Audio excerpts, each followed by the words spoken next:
అత్యాధునిక labs, international collaborations, advanced placements. మీ dream career ని రీచ్ అవ్వడానికి మీ best choice Godavari global university.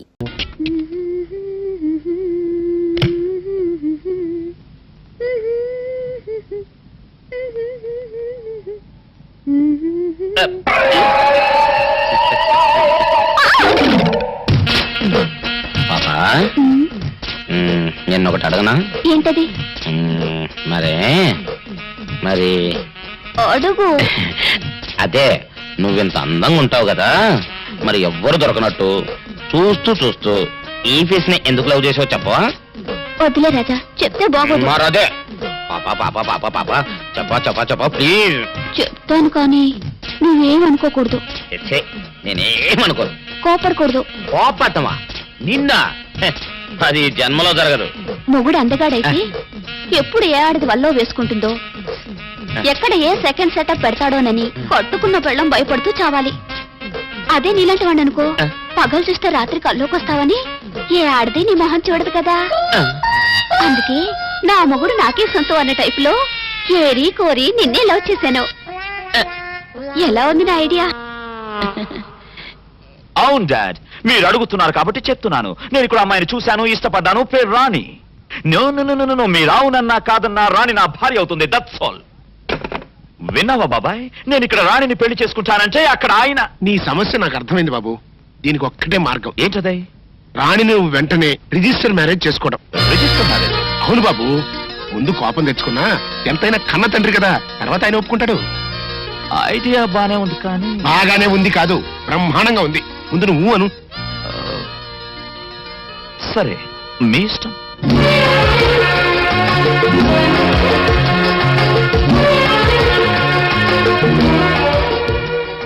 దండ మార్చుకోండి సార్.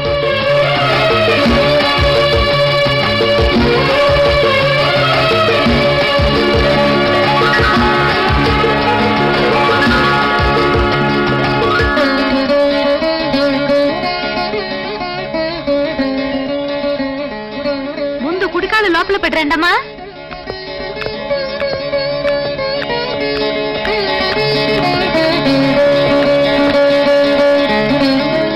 ఆహా చెల్లమ్మా, ఈ జంటను చూస్తుంటే ఇంటికి కొత్త కళ వచ్చినట్టుగా ఉంది. నేను అనుకున్నది సాధించాను.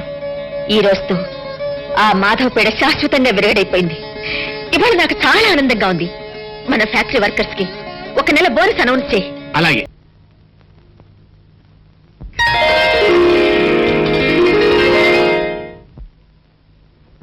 ఆంటీ, ఏంటి వివేక్? నా గదిలో హడావిడి ఏంటి? అది చూడు బాబు, ఎంత అత్తగారైనా అలాంటి విషయాలు ఆవిడ గారిని అడిగితే ఎలా చెప్తుంది చెప్పు? పెళ్ళయ్యాక వయసులో ఉన్న మీ ఇద్దరిని విడివిడిగా ఉంచడం విధాయకం కాదు కదా. అందుకని ఇవాళ రాత్రికి శోభనం కార్యక్రమం ఏర్పాటు చేసింది. సారీ, కుదరదు. అవునాంటీ, నాకు పెళ్ళైన విషయం ఇప్పటిదాకా మా డాడీకి చెప్పలేదు. ఇప్పుడు శోభనం కూడా సీక్రెట్ గా జరిపిస్తే ఏం బాగుంటుంది? ముందు ఆయనకి చెప్పాలి. ఆయన ఆశీస్సులు అందుకున్నాకే మిగతావన్నీ. హలో, ఎవరండి మాట్లాడేది? అలాగా, 1 నిమిషం లైన్ లో ఉండండి. బాబు వివేక్, మీ నాన్నగారి దగ్గర నుంచి ఫోన్ అయ్యా. ఇప్పుడు ఆయన గురించి తలుచుకున్నావు. ఆయన గారి దగ్గర నుంచి ఫోన్. ఆయనకి 100 ఏళ్ళ ఆయుష్. మాట్లాడు. హలో డాడ్, వివేక్ మాట్లాడుతున్నాను. అవును డాడ్. సారీ డాడ్, అనుకోకుండా నా పెళ్లి ఇక్కడే అయిపోయింది. సారీ చెప్పాను కదా డాడ్. ఏంటి, ఈవినింగ్ ఫ్లైట్ బయలుదేరి వస్తున్నారా? Thank you dad, thank you very much. I'll come and receive the airport. Bye. ఏం లేదంటే ఒక్కగానొక్క కొడుకును కదా, చెప్పా పెట్టకుండా పెళ్లి చేసుకున్నందుకు డాడీ కోపడ్డారు. మాట్లాడి కన్విన్స్ చేశాను. మమ్మల్ని ఆశీర్వదించడానికి దుబాయ్ నుంచి వస్తున్నారు. అలాగే ఇవాళ వస్తున్నారా? ఓ, నాకు చాలా ఆనందంగా ఉంది బాబు. అన్నయ్య, నువ్వు వెళ్ళి ఎయిర్పోర్ట్ లో ఘనంగా రిసీవ్ చేసుకో. మళ్ళీ హోటల్ అంటారేమో, నేను ఇంటికి తీసుకొచ్చేసేయ్. ఏం బాబు? సరోజా, లక్ష్మి, చూడమరాని ఆడదాని జీవితంలో తొలి రాత్రి సెకండ్ షో సినిమా లాంటిది. నిద్ర వస్తున్నా చూడాలని ఉంటుంది, చూస్తుంటే నిద్ర వస్తుంది.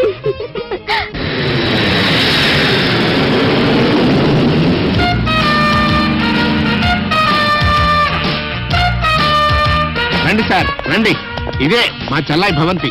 ఇది ఒక్కటే కాదు, ఈ సిటీలో ఇట్లాంటి 4 భవంతులు ఉన్నాయి. కాకపోతే అబ్బాయి గారికి ఈ భవంతి బాగా నచ్చిందని శాంతి ముహూర్తం ఇక్కడ ఏర్పాటు చేశాం.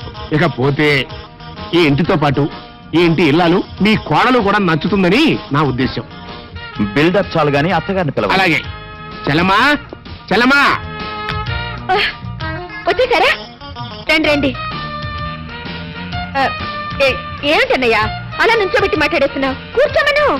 కూర్చోండి.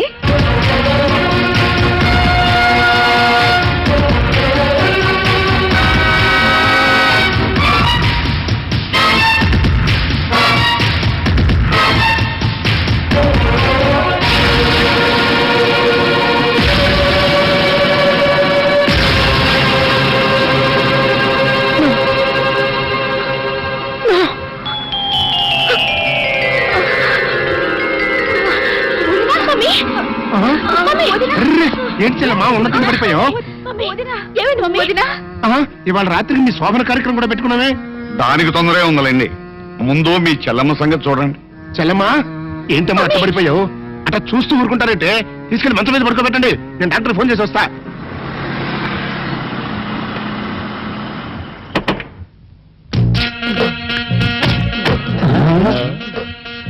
మీరనుకున్నదొక్కటి అయినది ఒక్కటి బోల్తా కొట్టారు రా. ఏంట్రా సూపులో నీ ఏయ్! ఆ రోజు ఏమన్నావురా? ఈ ఫేస్ కి ఏ అమ్మాయి దొరకదా? ఇప్పుడేమంటావురా? రంభరా రంభ దొంగ rascal. Dirty fellows, dirty area, dirty smell.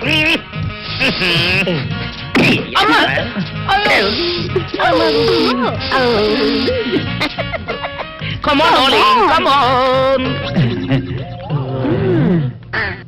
ఏమిటి బాబు నువ్వు చెప్పేది? ఆ మహాతల్లి నీ భార్య. అసలు మీ ఇద్దరు ఎందుకు విడిపోయారు? చెప్తాను అత్తయ్య గారు.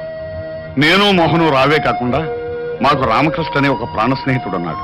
వాడికి ఒక్కగానో కొడుకు. వేసవి సెలవులకి వాడు ఫ్యామిలీతో సహా తిరుపతి వెళ్తూ నన్ను కూడా రమ్మన్నాడు. నాకు ఇంకా అప్పటికి పెళ్లి కాలేదు. మేమంతా కలిసి సరదాగా కారులో తిరుపతికి బయలుదేరాం.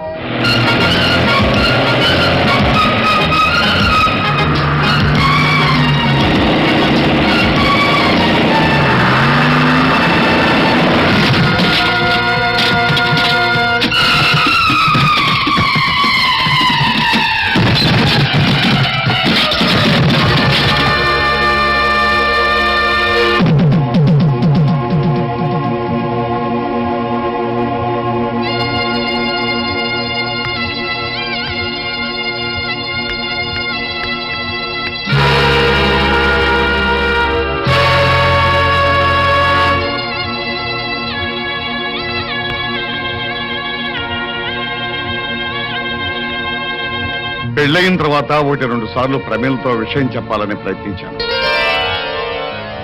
కానీ అప్పటికే నా మీద అనుమానం పెంచుకున్న ప్రమేల నాకు వేరే ఆవిడకే సంబంధం ఉందని, ఆ సంబంధం వల్లే ఈ కుర్రాడు పుట్టాడని నాతో గొడవ పడింది.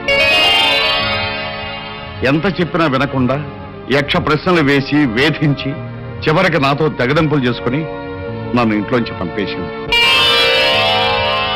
ఇక నువ్వేం చెప్పక్కర్లేదు బాబు, మాకంతా అర్థమైపోయింది. విడిపోయిన మీ కుటుంబం కలవటం కోసం నువ్వు ఏ నాటకం ఆడినా మేమంతా తలా ఎంత సాయం చేస్తాం. చాలా సంతోషం అత్తయ్య. అమ్మ రాణి, ఏంటండి? అక్క దగ్గరికి వెళ్దాం పద.